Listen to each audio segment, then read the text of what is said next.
अस्सलाम वालेकुम, नमस्ते, सत श्री अकाल। कैसे हैं आप लोग? उम्मीद करती हूँ ठीक होंगे, खुश होंगे। मैं फजीका अली और मेरे साथ है मैं हूँ फाइजा करीम। अस्सलाम वालेकुम, नमस्ते, सत श्री अकाल। उम्मीद है कि आप खुश होंगे, हमेशा की तरह खुश खुर्रम और हशाश बशाश होंगे। चलिए, आज की हमारी वीडियो है बहुत ही लेटेस्ट वीडियो प्रशांत धवन जी की। सो स्टार्ट करते हैं अपनी वीडियो को without wasting any time. So let's start. Okay guys, तो वीडियो रिलेटेड है एस डी शंकर जी से, मेरे फेवरेट। स्टार्ट करते हैं अपनी वीडियो को। वीडियो का टाइटल है वी विल मेक यूएस से अंडरस्टैंड विद लव, जय शंकर। जिनके फॉरेन अफेयर्स मिनिस्टर, अच्छा, जिनकी मैं एक दफा आपसे बातें भी कर रही थी।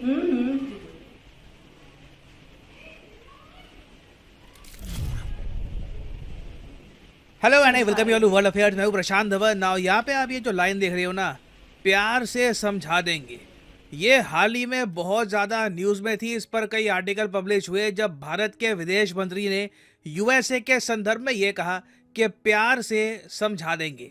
अब यहाँ पर आपको समझना होगा इशू क्या है। यूएसए के जो राजदूत हैं भारत में, इनके क्या व्यूज़ हैं भारत के बारे में, बहुत कुछ आपको जानने को मिलेगा। एक बहुत ही इंटरेस्टिंग टॉपिक है इंडिया यूएस रिलेशंस के बारे में। शायद आपको बहुत सारी नई बातें भी जानने को मिले। मगर आगे बढ़ने से पहले आपसे पूछूंगा एक क्वेश्चन ये है कि स्विट्जरलैंड का बैंक क्रेडिट स्विस काफ़ी संकट में था। हाल ही में किस कंपनी ने इस बैंक को परचेज कर लिया है और अपने साथ मर्ज कर लिया है इसको? ये है यहाँ पे आपकी option, HSBC, bank of America, standard chartered या फिर UBS ग्रुप। कमेंट सेक्शन में करिए उत्तर। सही आंसर मैं आपको दूंगा वीडियो के अंत में। ओके, तो सबसे पहले यहाँ पे आपको समझना होगा कि ये व्यक्ति कौन है। ये आपके सामने फोटो है एरिक गारसेती की। एरिक गारसेती अमेरिका में एक पॉलिटिशियन है। लॉस एंजल्स के बारे में आपने सुना होगा, बहुत ही इंपॉर्टेंट जगह है यूएसए में। लॉस एंजल्स के ये मेयर रह चुके हैं और पिछले 2-2.5 सालों से जो बाइडन पूरी कोशिश कर रहे हैं कि ये आदमी ना अमेरिका का राजदूत बन जाए टू इंडिया।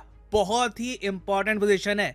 देखो, ये मत समझना कि जी राजदूत बनाना हो तो कोई डेवलप्ड कंट्री का बनाना हो तो अच्छी पोजीशन होती है। नहीं, आप अगर foreign policy point of view से देखो तो इंडिया से इम्पॉर्टेंट शायद ही पार्टनर यूएसए का होगा प्रॉपर जियोपॉलिटिकल टर्म्स में।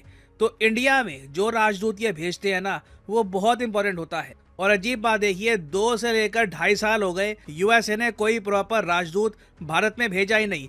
आखिरी जो proper US ambassador to India थे, ये थे केनेथ जस्टर। उसके बाद से 2.5 साल तक बाइडन संघर्ष करते रहे कि गारसेती इंडिया में आ जाए, गारसेती इंडिया में आ जाए। क्योंकि देखो, ऐसा नहीं है कि जो बाइडन किसी भी राह चलते नेता को सीधा इंडिया में भेज देंगे और कहेंगे कि इंडिया, ये आदमी जो है ये यूएस एम्बेसडर टू इंडिया होगा। ये पूरा प्रोसेस काफ़ी जटिल होता है। पहले प्रेसिडेंट चूज करते हैं आदमी, फिर उस आदमी को लेकर डिबेट होता है, वोटिंग होती है यूएसए के पार्लियामेंट में, और तब जाके उस आदमी की अपॉइंटमेंट क्लियर होती है। वो बनता है एक प्रॉपर ऑनवॉय इंडिया या फिर किसी भी और देश में। तो जो बाइडन लंबे समय से इस आदमी को इंडिया भेजने की कोशिश कर रहे थे, मगर इन्हीं के पार्लियामेंट ने बार बार ब्लॉक कर दिया एरिक गारसेती की अपॉइंटमेंट को। अब यहाँ पे आप कहोगे वेट, यूएसए का पार्लियामेंट ये चीज ब्लॉक क्यों करेगा? ब्लॉक इसलिए किया कि यूएसए के पार्लियामेंट, जिसको ये कांग्रेस कहते हैं, यहाँ पर कई लोगों ने सवाल उठाए इस आदमी के कैरेक्टर के ऊपर। क्या है कि इस आदमी का जो एक, आप कह लीजिए बहुत ही सिंपल लैंग्वेज में, जो इसका एक साथी था, कोलीग आप कह लीजिए, उसने सेक्सुअल हरासमेंट करी थी। और गारसेती पे आरोप ये लगा है कि इसे पता ना कि इसका साथी क्या कर रहा है, मगर तब भी बहुत लंबे समय तक ये चुप रहे और इस वजह से गारसेती यूएसए में बदनाम है। आप देखोगे अमेरिका के मीडिया की कोई भी वीडियो आएगी गारसेती के बारे में, वहाँ पर नीचे अमेरिकन ही पोस्ट कर रहे होते हैं कि मैं लॉस एंजल्स का निवासी हूँ। गारसेती का जो बैकग्राउंड है, इसके कलीग्स का जो बैकग्राउंड है सेक्सुअल हरासमेंट को लेकर, ये बहुत गलत है। ये कल को यूएसए का नाम डुबा सकता है इंटरनेशनली। तो अब आप सोच कर देखो, पोजीशन इतनी बड़ी, American ambassador to the Republic of India, और अब बाइडन इस जिद पे अड़ गए कि मैं जी गारसेती को ही भेजूंगा इंडिया में और किसी को भेजूंगा ही नहीं। मगर यहाँ पे बाइडन के लिए अच्छी न्यूज़ ये है कि लंबे समय के वेट के बाद फाइनली गारसेती का नाम यूएसए के पार्लियामेंट ने क्लियर कर दिया है और एरिक गारसेती बहुत ही जल्द भारत में आ जाएंगे और ये होंगे अमेरिकन एम्बेसडर टू इंडिया। अब आप यहाँ पर कह सकते हैं चलो चाहे आदमी का बैकग्राउंड जैसा भी हो, एटलीस्ट अब फाइनली एक अमेरिकन एम्बेसडर टू इंडिया ये नियुक्त तो हो चुका है। ये मामला तो खत्म हुआ नहीं, अभी देखो मामला शुरू हुआ है। अभी आपको एक वीडियो दिखाता हूँ। इस वीडियो में आप देखोगे गारसेती अमेरिका के एक पार्लियामेंट की कमेटी के सामने बैठे हैं। ये आप कह लीजिए गारसेती की विदाई से पहले ना अमेरिकन फॉरेन पॉलिसी के जो बड़े बुजुर्ग हैं वो पूछ रहे हैं गारसेती से कि जी भारत हमारे लिए इम्पोर्टेंट कंट्री तो बहुत है, मगर वहाँ पर ह्यूमन राइट्स का रिकॉर्ड इनके हिसाब से उतना अच्छा नहीं है जितना यूएस चाहता है। तो एरिक गारसेती ये इशू कैसे उठाएंगे? अब यहाँ पे मैं चाहता हूँ जो छोटी सी क्लिप है ये आप देखो। ये गारसेती ने कहा भारत के बारे में in USA. Thank you. Appreciate that. Mayor Garcetti, I want to talk a little bit about India, if I might. India was just downgraded from the annual report by Freedom House from free to partly free.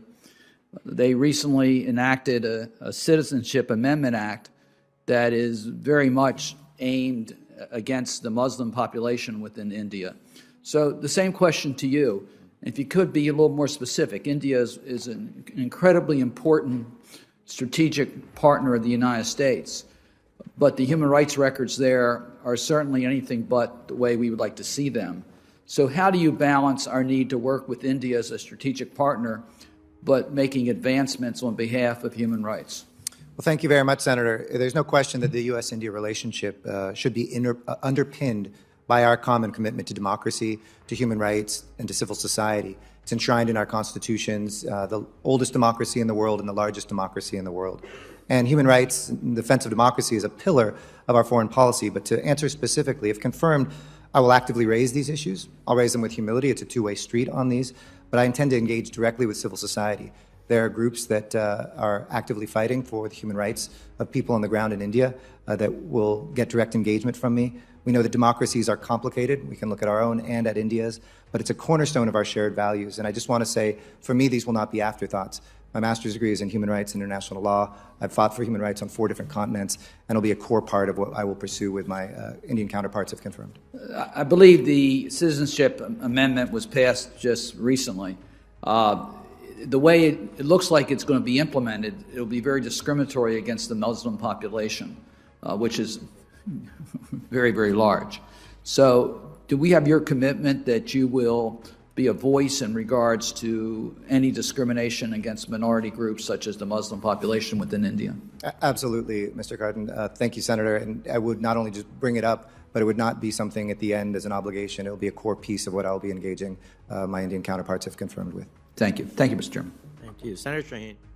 वाह, ये एक बहुत ही ज़्यादा important video थी। मैंने कोशिश करी कि सबटाइटल भी आपको प्रोवाइड करूँ इन केस एक्सेंट वगैरह समझ में ना आ रही हो किसी को। यहाँ पे देखो हो क्या रहा था, एरिक गारसेती बैठे थे और एक गंजे भाई साहब थे। गंजे भाई साहब जो यूएसए की फॉरेन पॉलिसी की कमेटी के बहुत ही इंपॉर्टेंट मेंबर हैं। उन्होंने ये पूछा गारसेती, सिटीजनशिप अमेंडमेंट एक्ट का जो इशू है, जो इनके हिसाब से इंडिया की मुस्लिम पॉपुलेशन को नेगेटिवली इम्पैक्ट करेगा, उसको कैसे उठाओगे तुम, कैसे क्या काम करोगे इंडिया में? गारसेती ने फट से जवाब दिया कि जी मैं काम करूंगा इंडिया में जो ग्रुप्स हैं बहुत सारे उनके साथ, उनको सपोर्ट प्रोवाइड करूंगा। और ऐसा नहीं है कि सिटीजनशिप अमेंडमेंट एक्ट का जो इशू है ये बस मैं ऐसे ही उसके बारे में मेंशन कर दूंगा कुछ बातें। ये मेरी कोर एक जो आप कह लीजिए इंपॉर्टेंट जो चीज़ें हैं जो मैं डिस्कस करूंगा इंडियन गवर्नमेंट से, उसका पार्ट रहने वाला है। अब यहाँ पर देखो कम शब्दों में गारसेती ने ये कह दिया कि ये इंडिया में जो एनजीओ हैं, जो ग्रुप्स हैं, जो सिविल सोसाइटी है, उसके साथ डायरेक्ट एंगेजमेंट करेंगे ताकि भारत में ह्यूमन राइट्स का जो इशू है ये प्रॉपरली रेज कर पाए। अब इस चीज़ को लेकर ना अमेरिका थोड़ा सा बदनाम भी है। गारसेती का केस आप अगर देखो तो गारसेती इससे पहले एमनेस्टी इंटरनेशनल में काम कर चुका है। ये वही ग्रुप है जिसने भारत को छोड़ दिया था जब इसके बैंक अकाउंट वगैरह भारत में बिल्कुल फ्रीज कर दिए गए थे। तो गारसेती देखिए एनजीओ की दुनिया, जो ये सिविल सोसाइटी की दुनिया है, जो प्रोटेस्टर्स की दुनिया है, उनसे काफ़ी जुड़े हुए हैं, उनके साथ मिलकर काम कर चुके हैं। और यूएसए के इन एनजीओज के सपोर्ट को लेकर ना कई देशों ने अमेरिकन एनजीओज को ऑल टुगेदर बैन ही कर रखा है। फॉर एग्जांपल रशिया ने 2015 में एक कानून पास किया था। और बाय द वे ये मैं बस रशिया का एग्जांपल दे रहा हूँ, ऐसे कई देश मैं आपको दिखा सकता हूँ साउथ अमेरिका में, अफ्रीका में, जिन्होंने अमेरिकन एनजीओज को तंग आके बैन कर रखा है। पुतिन ने यह कहा था कि ये एनजीओ हमारे देश में आते हैं ये कह करके गरीबों का कल्याण करेंगे, लोगों की हेल्प करेंगे, मगर इनका मेन मोटिव होता है कि सरकार कैसे बदले, कैसे एक ऐसी सरकार पावर में आ जाए जो यूएसए की बात सुने। तो गारसेती की जो ये स्टेटमेंट है ना ये भारत में काफी वायरल हो गई और लोग चिंता में आ गए कि ये कौन सा राजदूत बाइडेन भेज रहे हैं इंडिया में। एक ऐसा राजदूत जिसका एक आप कह लीजिए इतिहास रह चुका है एनजीओज के साथ मिलकर काम करने का। ये खुद कहता है कि मैं सिविल सोसाइटी ग्रुप्स के साथ मिलकर काम करूंगा और सीएए का इशू उठाऊंगा। तो जब ये सब बातें हाल ही में भारत के विदेश मंत्री डॉक्टर एस जयशंकर से पूछी गई, तब इन्होंने कहा कि एरिक गारसेती के जो व्यूज हैं सिटीजनशिप अमेंडमेंट एक्ट को लेकर, ये व्यूज हम ठीक कर देंगे, उसे प्यार से समझा देंगे। Common sense to political correctness. I mean, there is a certain reality here which all of us know. I mean, stares you in the face. But your question, what happens when he comes here? Let him come here. प्यार से समझा देंगे. प्यार से समझा देंगे. नए American ambassador. Now Jaishankar साहब का जो एटीट्यूड है काफ़ी पॉजिटिव माइंडेड वाला है और अच्छा भी लगता है देखकर। काफ़ी ये इस बात पर विश्वास रखते हैं कि बैठकर हम समझा सकते हैं उनको कि सीएए असल में है क्या। मगर पॉसिबिलिटी यहाँ पर है कि गारसेती और यूएस गवर्नमेंट अच्छे से समझती है कि सीएए क्या है। कुछ यहाँ पर ज़्यादा ये जो बड़ा चढ़ाकर दिखा रहे हैं कि कुछ बहुत ज़रा ख़राब हो जाएगा, ऐसा केस है नहीं। बट मैं आपको ये बता दूं, गारसेती इंडिया में बहुत ज़्यादा कंट्रोवर्सी में रहने वाले हैं। भारत में कई जो फॉरेन सेक्रेटरी रह चुके हैं ये खुल के अब प्रेडिक्शन कर रहे हैं कि भारत में ना एरिक गारसेती के खिलाफ प्रोटेस्ट आप देखोगे। कई लोग प्रोटेस्ट करेंगे इसके अगेंस्ट कि ये अमेरिका का जो व्यू पॉइंट है ये इंडिया में इम्पोज करने की कोशिश कर रहा है। अभी हमने पाकिस्तान में देखा है इस इशू को लेकर बहुत ज़्यादा हो हल्ला हुआ है। तो कहीं ना कहीं देखिए यूएसए को ये बात समझनी होगी कि इनका जो एक व्यू पॉइंट है कि एक देश ऐसा होना चाहिए, वो किसी और कंट्री पे एनफोर्स नहीं कर सकते। आप देखोगे जो यूएसए की क्लिप मैंने आपको दिखाई थी, वहां पर जो फॉरेन कमेटी के मेंबर थे वो ऐसे कह रहे थे कि जैसा हम इंडिया को देखना चाहते हैं इंडिया वैसा नहीं है, तो अमेरिकन डिसाइड करेंगे कि इंडिया कैसा होगा। तो ये चीज़ देखो, अमेरिका को आज नहीं तो कल इवेंचुअली समझनी होगी कि दे कैन नॉट डिसाइड के बाकी कंट्रीज कैसे फंक्शन करेगी। This is a very important aspect और देखना होगा कि एरिक गारसेती इस बात को कितनी जल्दी समझ पाएंगे। नाउ फाइनली वापस आते हैं हमने क्वेश्चन की तरफ कि हाल ही में स्विट्जरलैंड का जो क्रेडिट स्विस बैंक है ये किसने एक्वायर किया है। तो सही उत्तर यहाँ पे है यूबीएस ग्रुप ने। ये भी स्विट्जरलैंड का ही ग्रुप है और इसने एक बहुत बड़ी डील करी है $3.2 बिलियन की। और अभी के लिए बताया जा रहा है कि शायद क्रेडिट स्क्वीज बच चुका है और ग्लोबल बैंकिंग डिजास्टर जो हो सकता था वो भी बचा लिया गया है। तो ये एक इंपॉर्टेंट न्यूज़ है, याद रखिएगा। यूबीएस परचेज करेगा क्रेडिट स्विस को। फाइनली यहाँ पर मैं ये भी ऐड कर दूं कि लाइफ में अगर आप एक बार प्रॉपरली यूपीएससी एग्जाम की तैयारी करना चाहते हैं जेन्युइन तरीके से, तो आप अनअकैडमी का स्पेशल कॉम्बो पैकेज परचेज कर सकते हैं। कमेंट सेक्शन में जाइए, यहाँ पे आपको मिलेगा लिंक इस कॉम्बो पैकेज का। नाउ इस कॉम्बो पैकेज की खास बात यह है कि आपको यहाँ पर प्रीलिम्स, मेंस और ऑप्शनल तीनों की तैयारी करने का मौका मिलता है इन अ सिंगल परचेज। ये सारे जो आप कोर्सेज हैं अलग अलग परचेज करोगे तो 10 to 15,000 रुपीज आपको एक्स्ट्रा पे करने होंगे। तो कॉम्बो में वैसे ही आपकी सेविंग होती है। तो अगर मान लीजिए अभी आपका प्लान है कि आप 2-3 साल में आराम से यूपीएससी के एग्जाम का एक प्रॉपर अटेम्प्ट देंगे, तो जो 36 महीने का कोर्स है ये आप कर सकते हैं परचेज। मगर जो प्राइसेस यहाँ पर लिखे हैं कभी भी पे मत कर देना।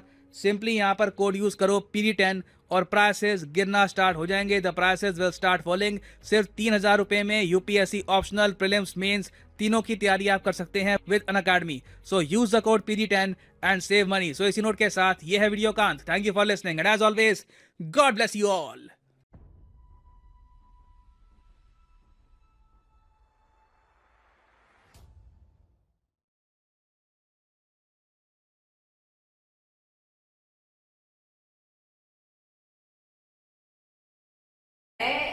सबसे पहले तो मैं ये कहना चाहूंगी कि मैं इन साहब को नहीं जानती थी, गारसेती, एरिक गारसेती।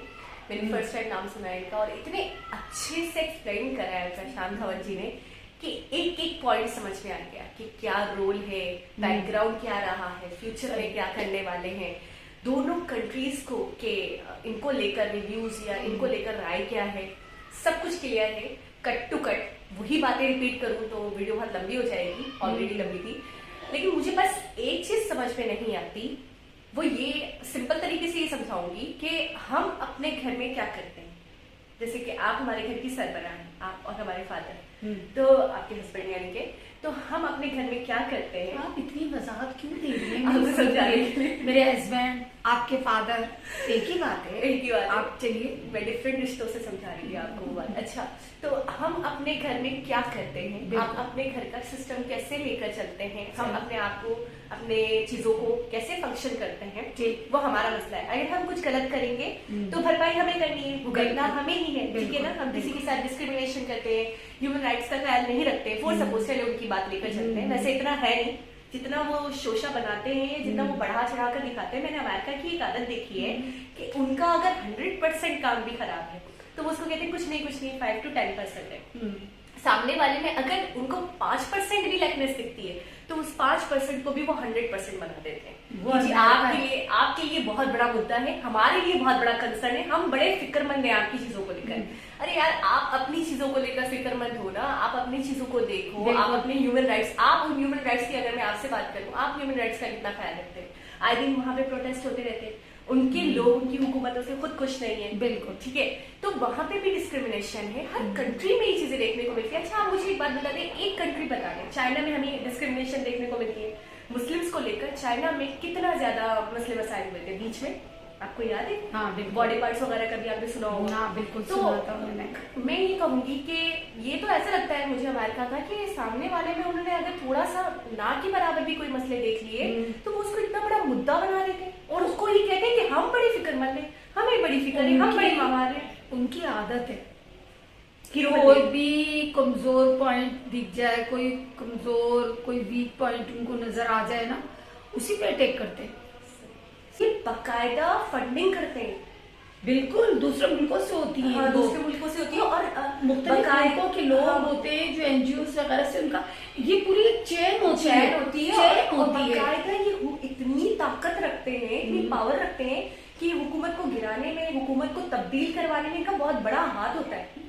हम एनजीओ को ही समझते हैं गुरबा की मदद कर रहे हैं, मसकीन के लिए बेचारे, जैसे उन्होंने कहा है, लोगों के कल्याण के लिए होते हैं, लेकिन ऐसा नहीं है। असल इनका मकसद कुछ और होता है। तो रशिया या ऐसे देश, और भी उन्होंने बोला बहुत सारे देश में गिनवा सकता हूँ, जिन्होंने एनजीओस को, बाहर के एनजीओस को टोटली बैन कर दिया अपने मुल्क में, कि हम बाहर के एनजीओस को नहीं अलाउ करेंगे। अच्छा, ये मुझे नहीं पता था। तो देखिए, इसके पीछे यकीनन वजूहात है, कुछ देखा है, सरगर्मियां आई हैं सामने, तो जिसकी वजह से उन्होंने, रशिया ने तो उन्होंने एग्जाम्पल भी दी कि रशिया, और मैं बहुत सारे कंट्रीज की एग्जाम्पल दे सकता हूँ कि उन्होंने टोटली बैन करके रखा हुआ है। और ये इनका जो एक करियर रहा है, इनका जो पास्ट रहा है, ये बड़े मुंसलिक रहे हैं एनजीओ से। सही सही। तो आप समझ गई, और समझ गई कड़ियाँ कैसे जोड़ रही है। बिल्कुल। तो तभी एज ए शंकर हर चीज पर नजर बनाकर रखती है। एज ए शंकर आपने फर्स्ट टाइम देखा है? जहाँ मैंने बिल्कुल फर्स्ट टाइम देखा और मुझे अच्छा लगा उनकी गुफ्तगू, जिस तरह उन्होंने इतने आसान लफ्जों में और इतने सादे लफ्जों में, और फिर उन्होंने कहा कि हम प्यार से समझा देंगे, सब कुछ प्यार से handle सब करते हैं। प्यार से हैंडल कर लेंगे। बिल्कुल। तो ये है फॉरेन अफेयर मिनिस्टर ये, बिल्कुल। और ये चीजों को लेकर इतने पोलाइटली चलते हैं, इतने कामली चलते हैं कि आपकी सोचे। लेकिन जब जवाब देने की बारी होती है ना, सिर्फ आप उनके वर्ड्स पे गौर किया करें। शॉर्ट बोलते हैं लेकिन ऐसा टिकाऊ बोलते हैं ना कि सामने वाला पानी हो जाए। अच्छा, टिकाऊ, बहुत टिकाऊ, टिका के तभी मेरे फेवरेट, मतलब मेरी फेवरेट पर्सनालिटीज में कुछ पर्सनालिटीज हैं जिसके अंदर ऐसे शंकर आते हैं। ये मेरे मोस्ट फेवरेट पर्सन है। आपके फेवरेट में मोदी जी हैं? ये भी है। अच्छा, ये भी है। अच्छा, ठीक है। मोदी जी को पहले जाना, इनको बाद में जाना। तो गाइस, बहुत ही इंटरेस्टिंग वीडियो थी, वाकई नजर बनाए रखनी चाहिए इन चीजों पे, और बहुत नॉलेज मिली, बहुत हेल्पफुल थी, मुझे तो बहुत इन्फॉर्मेटिव लगी। दोबारा किसी और वीडियो के साथ आपसे मुलाकात होगी, जब तक अपना बहुत सारा ख्याल रखें। अल्लाह हाफिज। अल्लाह हाफिज।